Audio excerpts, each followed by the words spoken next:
Good morning to all of you. Welcome to the last lecture. We've had 40 lectures covering advanced structural analysis. We've had enough of structural analysis. So this is a general talk, general lecture, so you can sit back and relax. It's a talk on life beyond structures and analysis. It's about life. I think in your first semester I gave you a similar talk when you joined. So this is a bit of recall of that talk, but you've traveled quite a distance. When you joined here in first year in IIT, I recall you were perhaps a little more alive, a little more alert. There was a sparkle in your eye. But if you look inwards, a bit of that has dimmed. Is it not true? No, wonderful. So you are still young because you are in fifth semester. Your seniors will report something differently. Incidentally, this happens to the best of us. The sparkle in the eye, the fire in the belly, they all diminish. And look at old people, the fire is hardly there. So we ask this question seriously. Why are we here? Apparently to learn, but we are not all learning the way learning should happen, right? I have asked this question of your seniors. I asked a question, if there were no grades, if there was no degree, well, let there be a degree. If there were no grades, would you still study? Would you still attend class? Seriously. Raise your hands if you say no, and don't worry about the cameras. Raise it boldly, not half-mast. Okay, so you are still claiming to be interested in studying, which is wonderful. But your seniors were very honest and the majority said no way.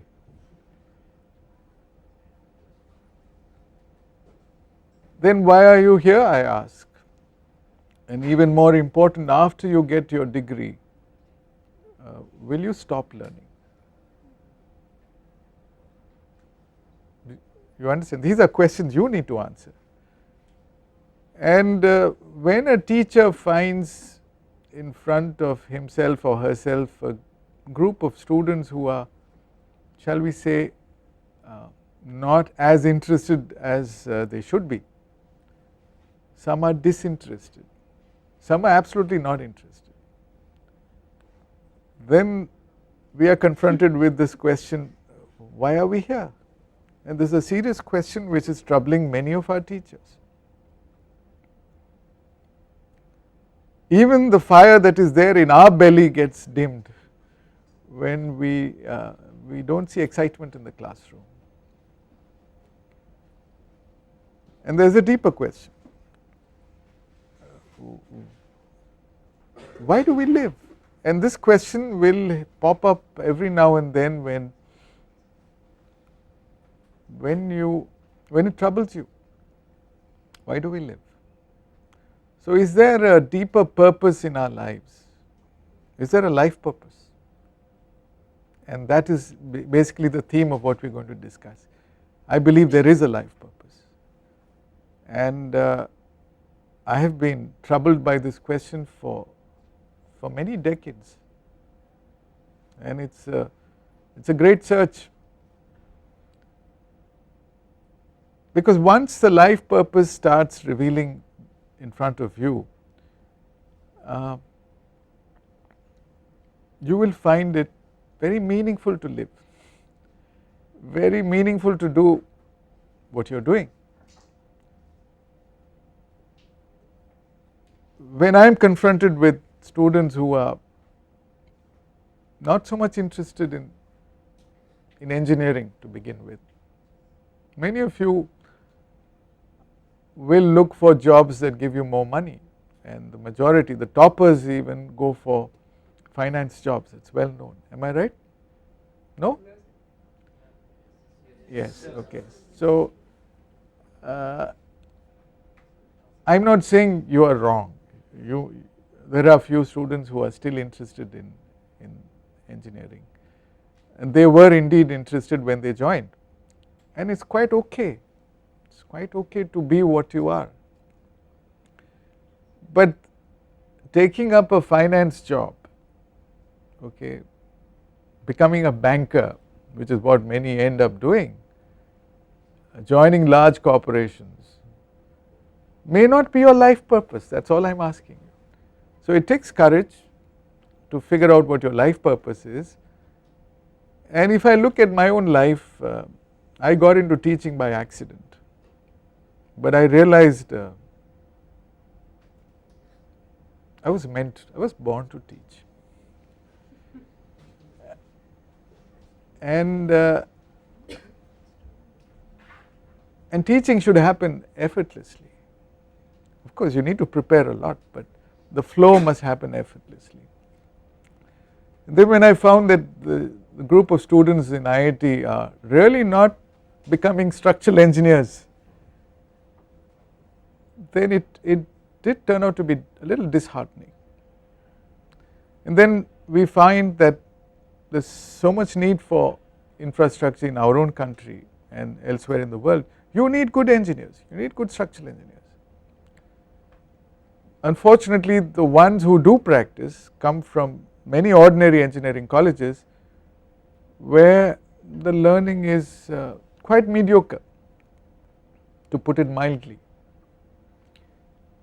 And so there is a need to reach out beyond these classes to the larger public, and that's what motivated me to put things in writing. That's how these books emerge on structural analysis and advanced structural analysis, and they're quite fat. You have to be interested to read them, and I really wanted teachers to read them. I wanted a lot of unlearning to take place and fresh learning to happen. And I conducted workshops in other places in the country, and I'm still doing it, and I hope it's making a difference. See, finally at the end of the day, or the end of your life, the question that matters to all of us is, did I make a difference? Am I making a difference to your lives? That's the only question that really, do I feel fulfilled? And it's great if the answer is yes, at least to a few people. One way of knowing that you are with your life purpose is when you are able to get into what is known as a flow state. You can do it effortlessly. Apparently extremely difficult things you can do effortlessly. In writing this book in structural analysis, I remember the last few chapters were written in Germany at Karlsruhe, and I was alone, and my main job was to sit and write, and there were days where I struggled, and this is technical stuff, this is not poetry, and I couldn't write, I couldn't draw, and those are the days when I took walks, and when I come back, and when there's that mood and I start writing, sometimes you can't stop writing, you write the whole night. My wife was not around to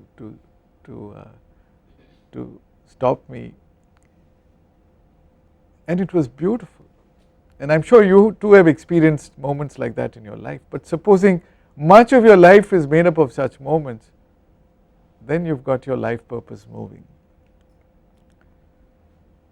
These are some other books that came by. I'm a co-author of them. The book on reinforced concrete design, I believe, is making an impact. It's about 13 years old. It's the third edition, and I hope it is helping and making a difference in the learning, the teaching and the practice of structural engineering. But even these didn't really make me happy fully. There's still a vacuum. I still feel in education lots of things are missing. And so these are well described by someone called George Calvin, who was an American humorist. And what I am reading is a quotation from him in the 80s. Okay, we are now in 2011. This is what he said: "The paradox of our time in history," he is talking about United States, "the paradox of our time in history is that we have taller buildings but shorter tempers, wider freeways but narrower viewpoints. We spend more but we have less.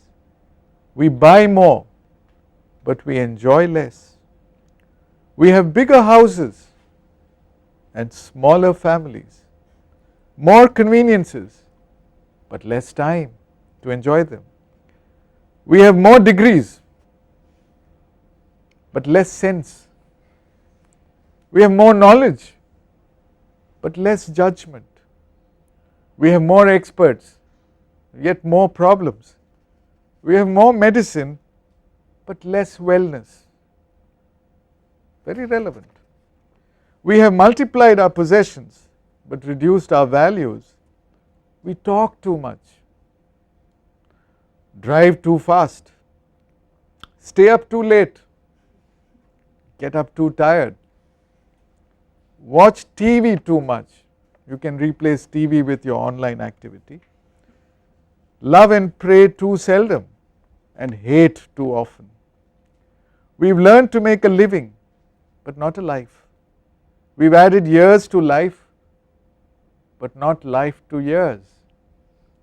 We've been all the way to the moon and back but have trouble crossing the street to meet a neighbor." Well, in your case it's trouble crossing the corridor to meet your neighbor in your hostel. "We've conquered outer space but not inner space. We've done larger things but not better. We've learned to rush but not to wait."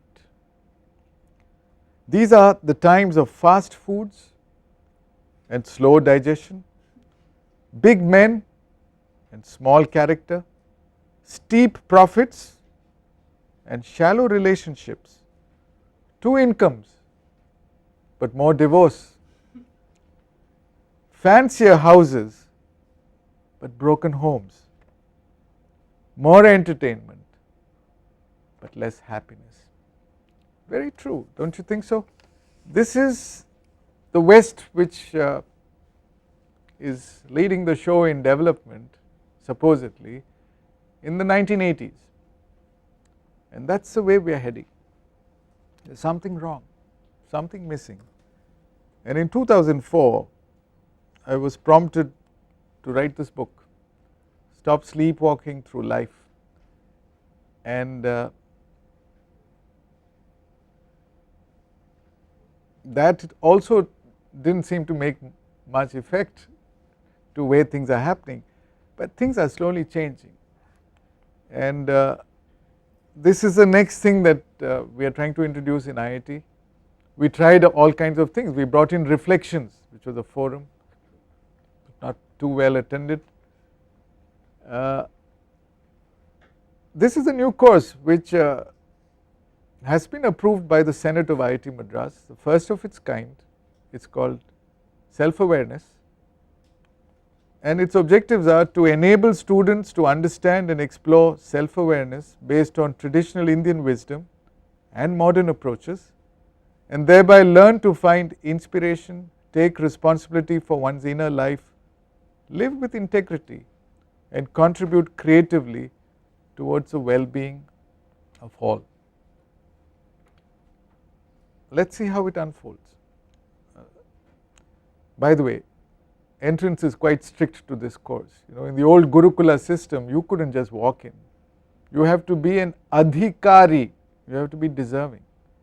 And so there's a short listing. and a lot of students have started registering. You can only credit this course, you can't audit. It's a full 3 credit course, but really it's a change that may happen to you that really matters. And if you ask me, this should be core, and it was core in the earlier times. Advanced structural analysis and civil engineering were all electives. So let us begin with some Western psychology. We are all who we are, and we behave in the ways we behave because we respond to certain inner needs.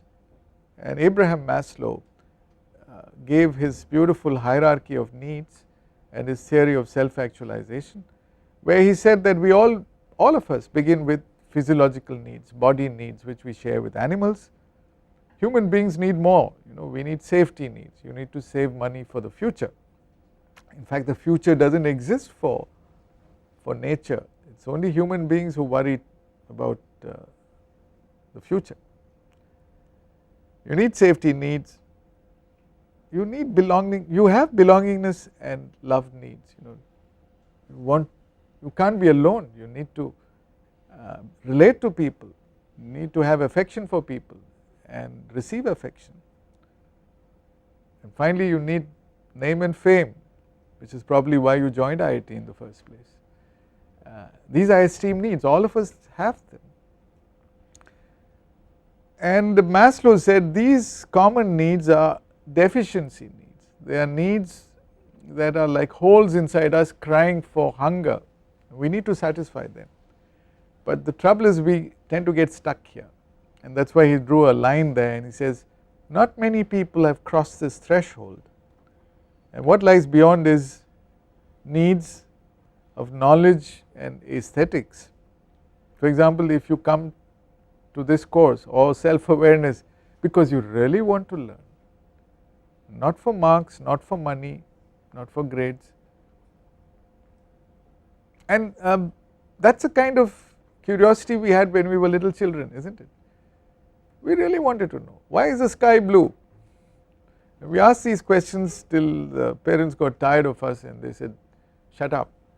And ever since we shut up, we've stopped asking questions. But there's a genuine curiosity to understand. And aesthetics is all about appreciating and expressing beauty in your life. Things you do with a touch of class. You do art for the sake of art. Life itself becomes an art of expression. And then you discover your life purpose and you self-actualize. So this is the word he used. Self-actualization is really hitting your potential, the purpose for which you were born, discovering it, getting into a flow state and enjoying life fully. And there are needs higher than this, which he knew were spiritual needs, which he called meta needs. So there is the conventional way of thinking and living, which is what we see in the world around us, which influences us so much. And there is a pre-conventional, children for example, we say are pre-conventional and we want to make them like us, and that is why in India you will find that you don't have much choice. You are programmed from the day you are born, the kind of schooling you do, and once you reach class 9 or 10, everything is laid for you. You have to go to those concentration camps and you must end up either as an engineer or a doctor, and if you don't, you are good for nothing. So this is conventional wisdom, or shall I say lack of wisdom, and you need to break that, which is not easy. And so you will find that self-actualization is for people who are willing to follow their heart, do the right thing, and it points to a transcendental maturity which helps people to learn, to live, to love, to relate, to play in far more fulfilling ways than normal. And that's our potential, and my job here is to wake us up to that. And how do you know you hit your life purpose? Because you will find that living itself is self-rewarding. You don't need anything. You don't do things to fill a vacuum inside you, to search for happiness. You are happy, and that happiness is expressed in your life, in your work. You radiate joy. Unfortunately, the way of the world is such that we are not trees which grow vertically, we kind of bend horizontally. Those needs, there is no limit to those needs, and that is why you have these scams. Okay, there are so many zeros attached, and all those zeros don't really matter at all, but somehow we are brainwashed into wanting more money, which is why you wanted the finance job in the first place, because of those attractive zeros with a dollar in front of it. But it's not really going to help you, because you don't need that much. You need to wake up from this conventional stupid way of living, and I think that's part of our job as teachers, to remind you and to remind us that grow vertically, discover your potential. So let me first explode the happiness myth that we are kind of brainwashed into believing. It's like there's a gravitational force which holds us completely stupefied, and we can't break it. You need an escape velocity to break that. So all of us have something in terms of material possessions. Every one of us has, okay, but we are not looking at what we have. We are always looking outside that boundary. We are always looking at what we don't have, what the neighbors have, what the TV advertisements tell us, the latest cell phone in your case, or a flashy car, or even the finance job that you are worrying about. I want those things, and you struggle, and you get those things, and are you happy? No way. The line shifts and you are still looking across the line, and it doesn't stop with material possessions. You get married, and instead of looking at your spouse, you are looking outside. Nothing satisfies.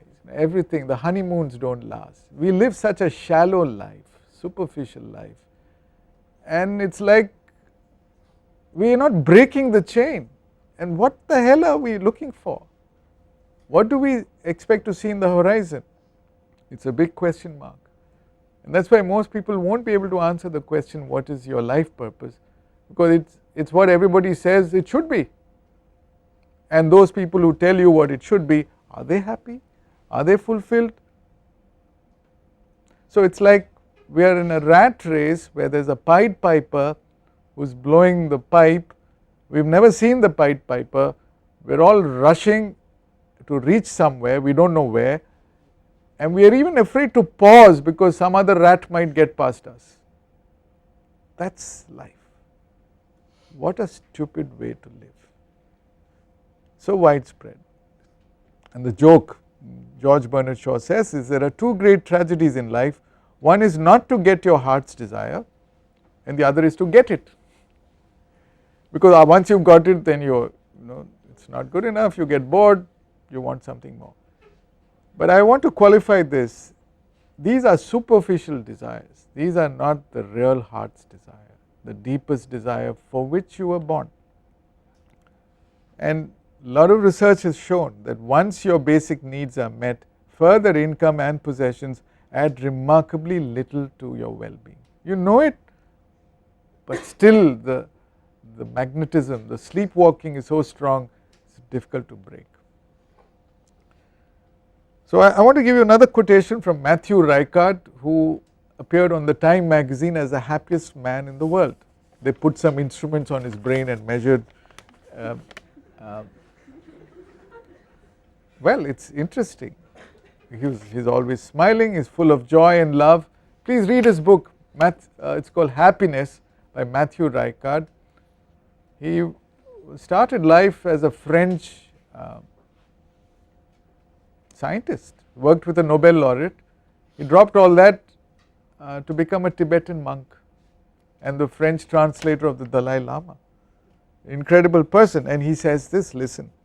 We all strive consciously or unconsciously, competently or clumsily, passionately or calmly, adventurously or routinely to be happier.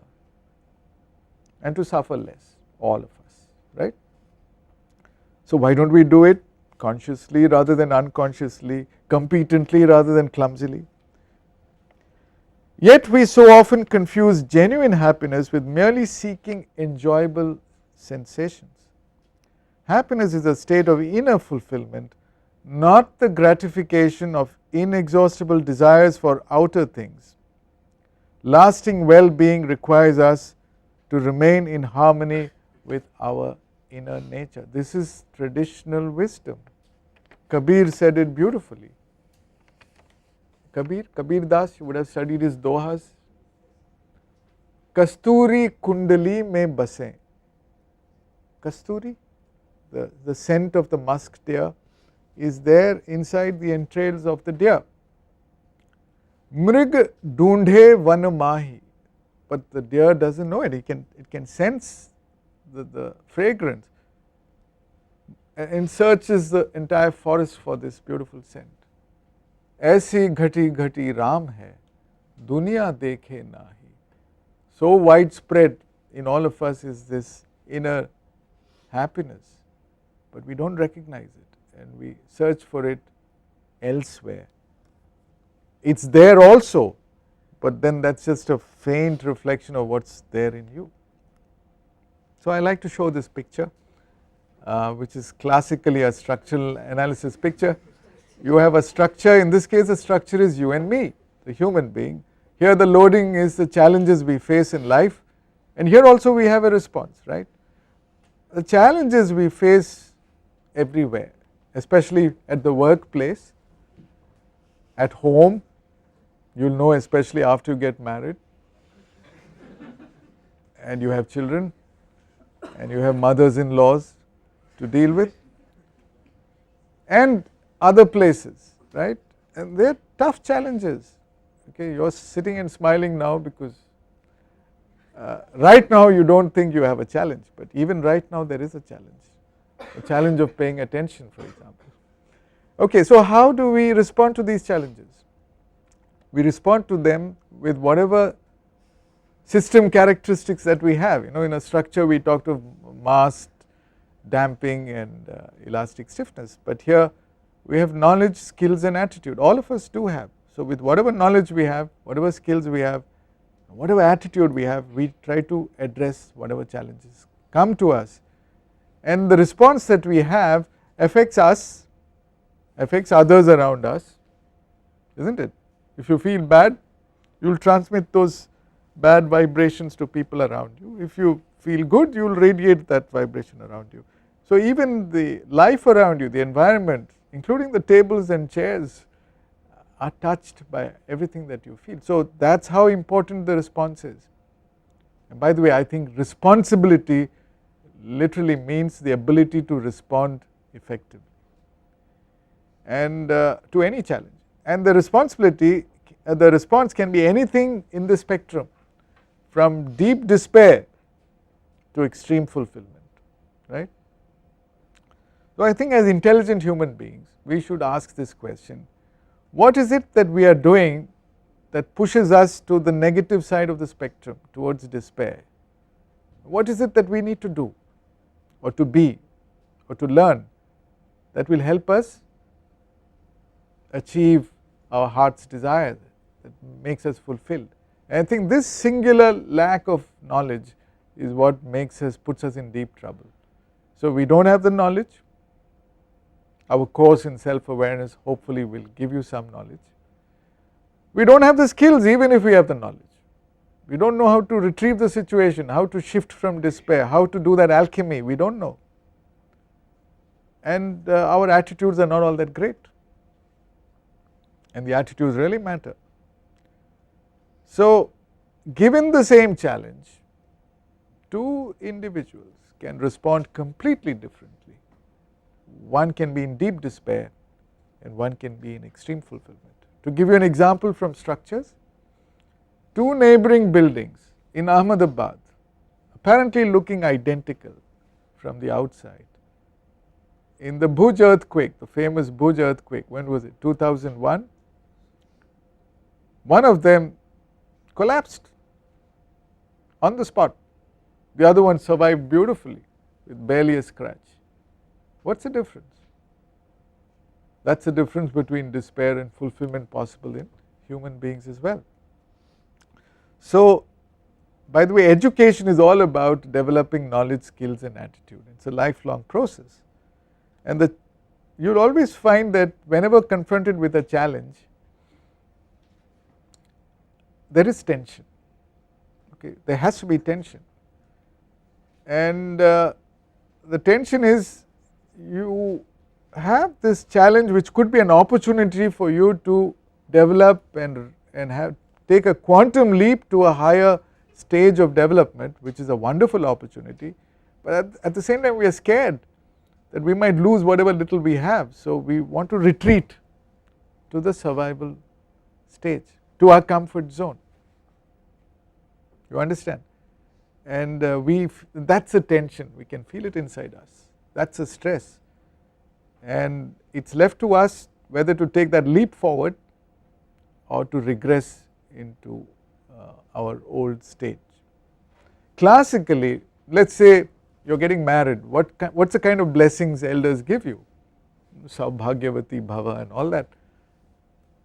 Basically the parents say, may my children live in comfort, may they be living in relative luxury, may they not be visited by illnesses, may their husbands or wives never desert them, which is something that they pray much more nowadays, etc., etc. But basically live a comfortable life. But in the olden days, our great rishis, who were also parents and who also had children, they didn't wish this, because they knew that the purpose of taking birth is to achieve your potential. And what did they wish? They wished, may you develop the capacity, the knowledge, the skills and the attitude that you need to develop in order to achieve your life purpose. And that's a much greater wish, which means tension is unavoidable, but it's a means to a higher end, it's a vehicle. If there was no crisis, you wouldn't expect the caterpillar to become the butterfly.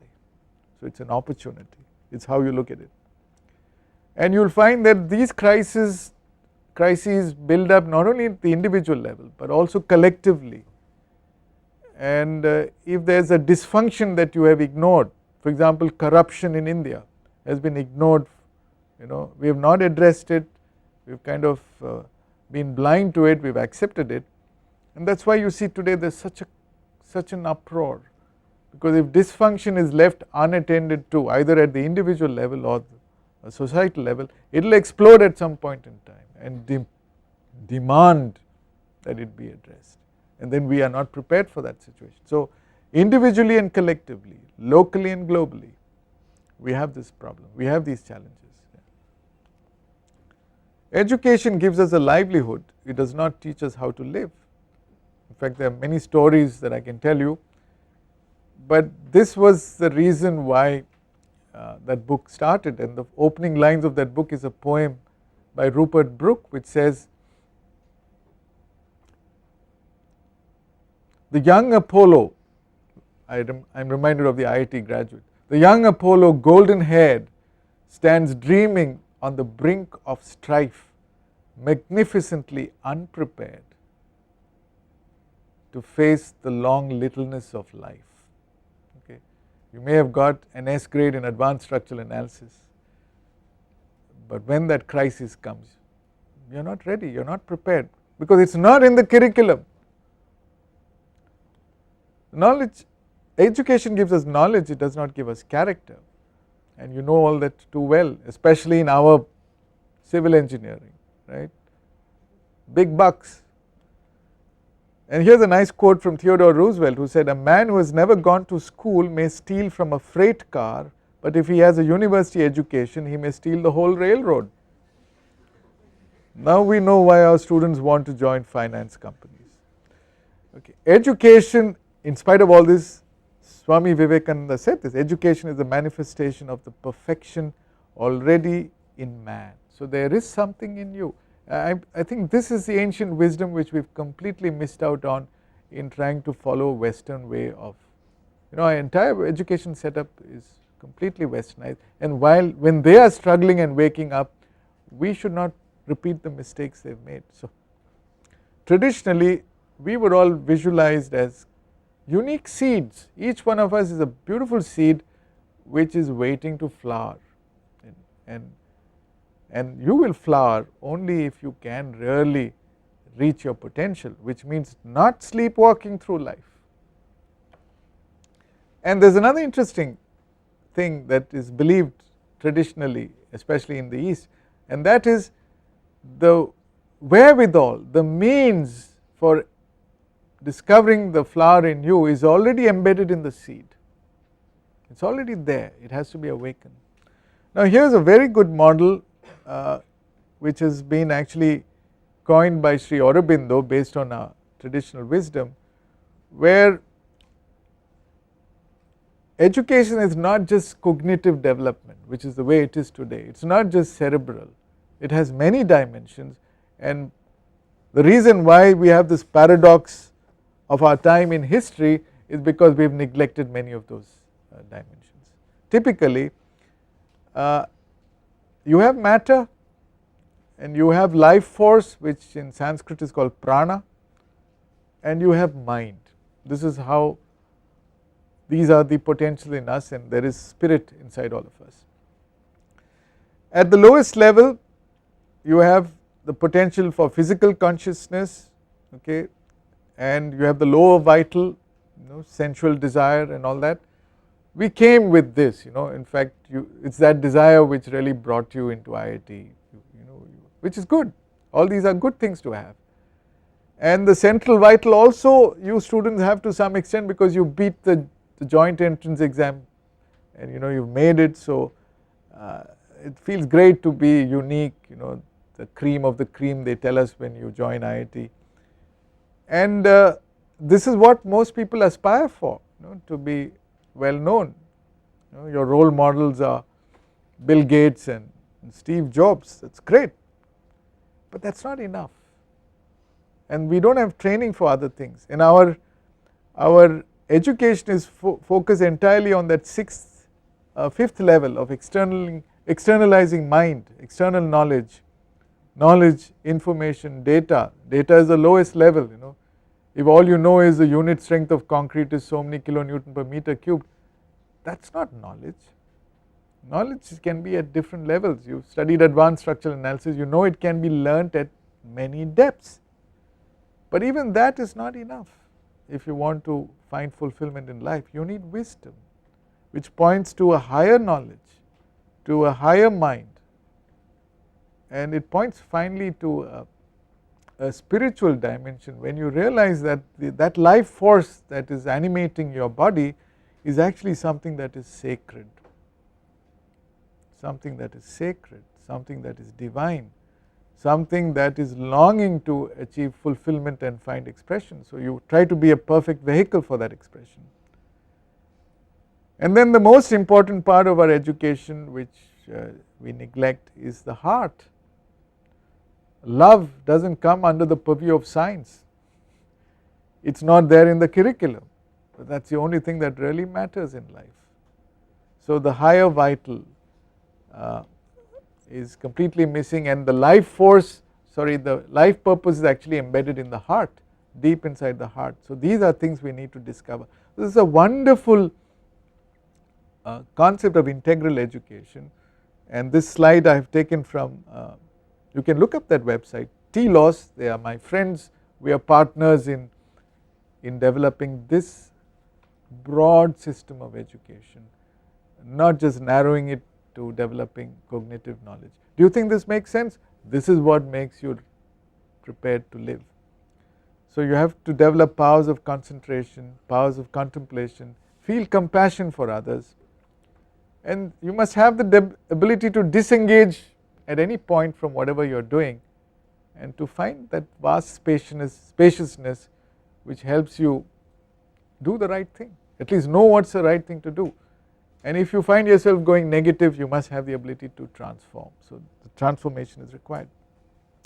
So you have these forces which go up and down, you have the evolutionary forces which take you to more subtler levels, and you have the involutionary forces which can help you bring intelligence down to matter. Okay. So you remember this slide I showed you once when you joined first. So this story about the Taj Mahal when it was being built and there were laborers building it. Somebody came down and asked one of the laborers, what are you doing? And he said, can't you see I'm cutting stone? And the next person who was doing the cutting of the stone in a different way, he was looking at every piece of stone and cutting it with great skill and attention and pausing now and then. And to this question, what are you doing? He replied, I am building the Taj Mahal. So apparently outwardly the same activity, but inwardly the sense of motivation, sense of purpose is widely different. So Stephen Covey tried to figure out, and he wrote this in his 8th habit, what is it that sets apart people who live completely fulfilled lives from the ordinary? And he said there are 4 qualities. One is they seem to be driven by a vision, which I would say is linked to your heart life purpose, and they are disciplined. Okay, and it's an inner discipline, nobody is forcing them to do that. They are disciplined in whatever they choose to do, which means if there is an 8 o'clock class, you are here, and you can see how far removed we are from that. And they do everything with passion. Okay, there is life in them, there is fire in their belly, and there is a sparkle in the eye. They look forward to challenges, and they have a conscience which actually makes their vision noble. It's a great vision, it's a great contribution to humanity. It's not for their narrow selves, and they are able to distinguish what is good and bad, what is right and what is wrong. So these are different regions of the intelligence that can be awakened, and they become a creative force in this world. And wouldn't you like to do that? They find their voices, and most important, they inspire others to find their voice, and they become whole, they become fulfilled. But Covey himself recognized that this is an ideal situation, and the reality is we don't live there, and these people live with integrity, and they are always inspired and inspiring. The reality is quite different, and this is based on research and universal research. Despite all our progress and technological development, most people are not thriving in the organizations they work for. No, most students are not thriving in the institutions they study in. Is it a fact? Absolute fact. Okay. So regardless of what you may pretend to be, this is reality. They are neither fulfilled nor excited, they are frustrated. That's a strong word. They have no clear vision, they are bogged down and distracted, and they don't feel they can improve much. This is bad, but there is hope, and that's the hope, that's the message I want to bring to you. This is not the potential that we have. We have kind of slipped and lost touch. We need to wake up. So where did we go wrong? Instead of having a vision to give to the world, we are always complaining, so we have become victims. Instead of having discipline, and you can understand this very well, we indulge. Instead of having passion, we are just like everybody else, we reflect the social mirror. Instead of being run by our conscience, something else takes over, we are run by our ego. And instead of being a creative force, we are just like everybody else, we are programmed, we reflect the cultural software. Instead of finding your voice, you will lose your voice, and instead of inspiring others to find their voice, you will deliberately conspire to make sure nobody finds his voice. This is Stephen Covey's research. Instead of being a whole person, you become a fragmented person. What a pity, what a waste of a life. Lack of integrity, fragmented. So let's talk about something practical. Okay, let's talk about stress, how it's related to emotions and how it's related to physiology, the body. Okay, so we all want to perform well. So look at the green side, high performance. We don't want to perform poorly, right?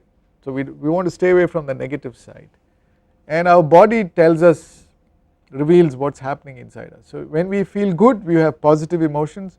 When we feel bad, we have so called negative emotions. And we have a autonomic nervous system, ANS it is called, which can be sympathetic or it can be parasympathetic. These are technical words. Sympathetic means you are excited, so it is a state of high energy, high arousal.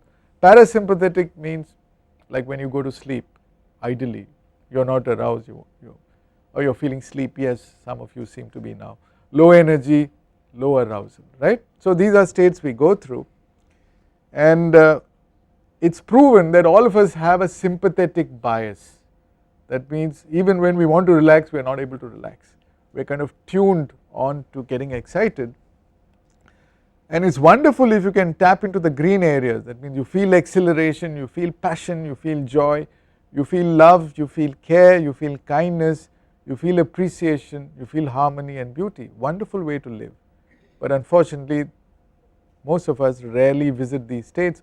What is more familiar to us is we are frustrated, we are angry, we feel hostile, there is fear, there is worry about the future, there is anxiety, there is guilt, we get overwhelmed, we get resentful, we get judgmental, right.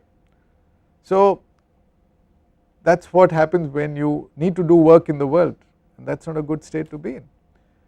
And this can be actually measured. There are chemicals, there are hormones in your bloodstream which cortisol is you can, but you do not need all this, because you know inside where you are.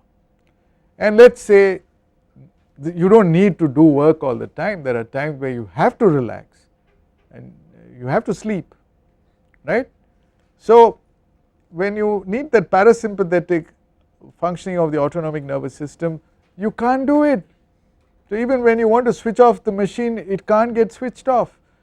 You feel hopelessness, you feel despair, you feel depression, you have nightmares, you feel burnout, you feel fatigue, you feel withdrawal, you feel bored, you feel apathy, you feel cut off. So that is a very negative state. What is desirable is you feel inner peace, you feel equanimity, you accept people for what they are, you can forgive everybody, you have serenity, you have reflection, you have contentment. Wouldn't it be wonderful to be on this side of the spectrum, to be able to do this? That is a challenge. So if you find yourself on the left side, can you even recognize this? Most of us do not even know that. There is no self awareness, number one. Number two, do you have the ability to do alchemy, switch sides? That is a challenge in life. So let me show you a small picture. You need energy to do anything, right, and it is actually a heart energy. So it is green in color, it is life, and you need inspiration. That is a real food that we all need. With inspiration you can do anything, and inspiration incidentally comes from knowing how to breathe well. The in breath is also called inspiration, and you need to express this inspiration. So you have this expression, but you lose energy the moment you express, and sometimes without doing anything itself you lose energy, right. That is because there are leaks inside your system, you have a lot of distractions, you are not able to concentrate, there are wounds in your heart, people you are not able to forgive, and it can deplete very fast. When your tank is empty, you go into a negativity. That is where you feel all the negative emotions, right. You are not cheerful.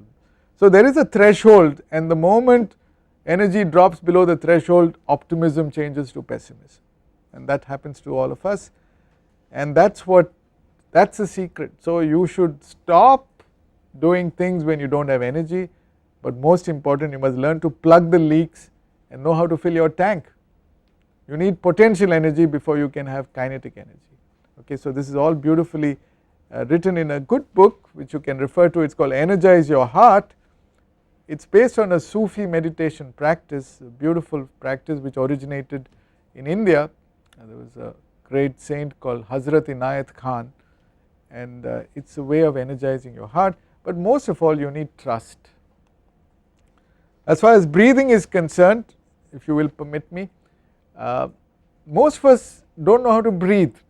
It is a simple thing, our breathing is too erratic, it is not rhythmic, it is not slow, it is too fast, it is not deep, it is too shallow. So if you measure it, we are on this side, we breathe around 20 to 25 breaths per minute,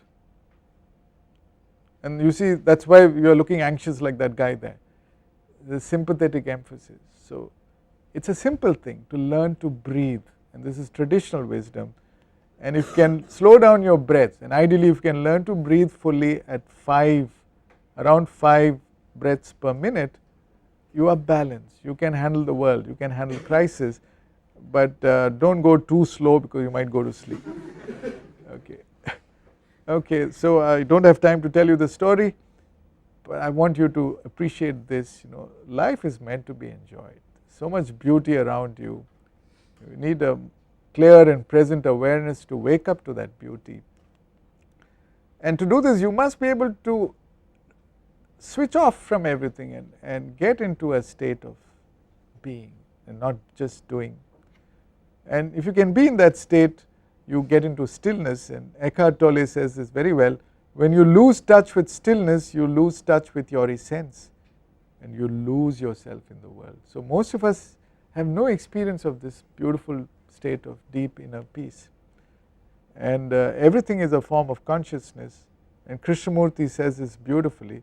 He says, one may be surrounded by great beauty, by mountains and fields and rivers, but unless one is alive to it all, one might just as well be dead. I have shown you this picture earlier. So our emotions can be at the rock bottom. In Sanskrit you call it tamas. You can suffer from apathy, which means you are cut off from everybody else, full of grief or fear. Or you could get some energy. This is rajas. You have desire, which is great, you got energy. If you get what you want, you become proud, and that is what everybody wants, by the way. And if you don't get what you want, you get angry.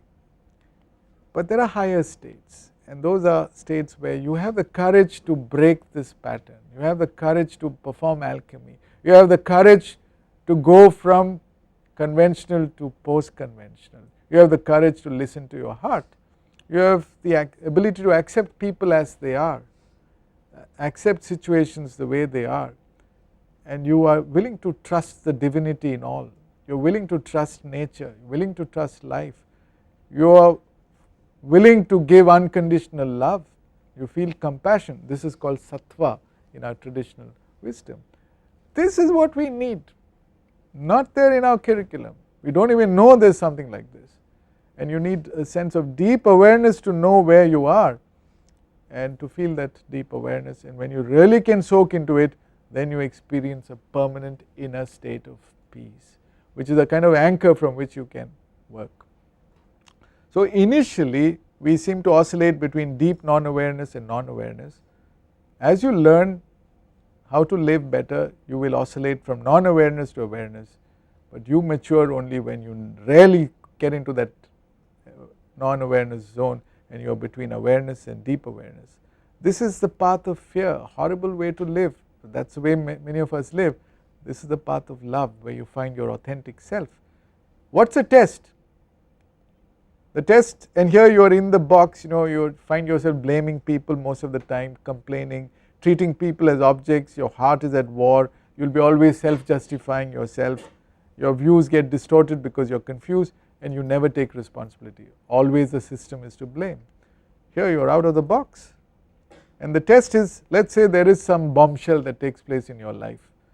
Okay, that is a stimulus.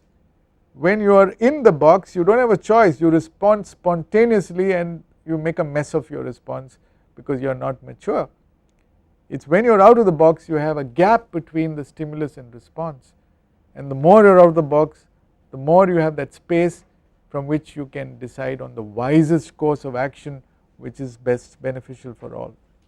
I will conclude with these slides. How does this help us? It helps us in all our relationships.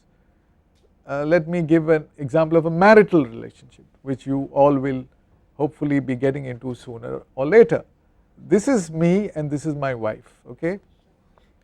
And we are actually not just physical bodies, we are actually spectrums of possibility, which you can appreciate from the previous slide.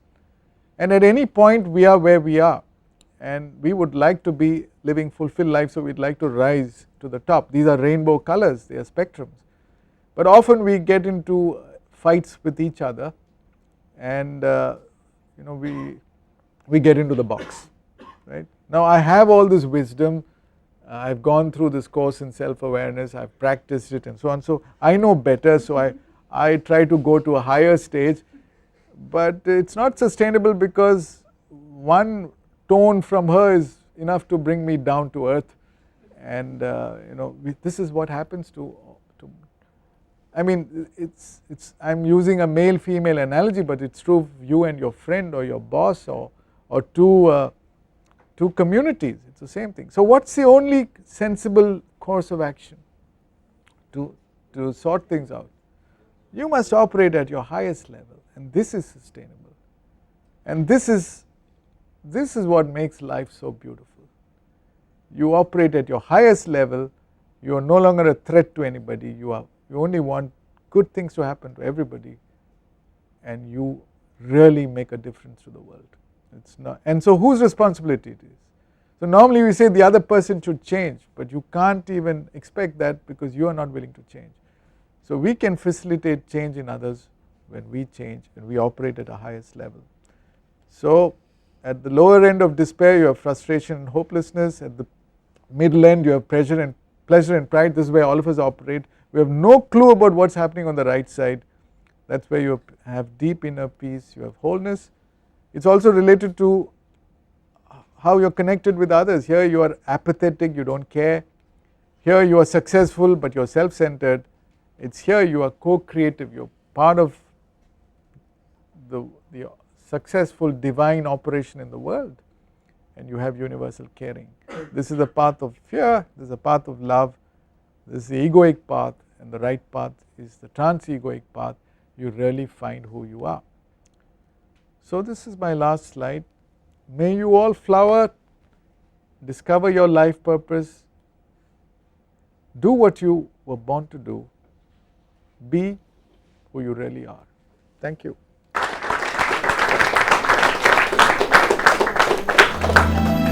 All the best.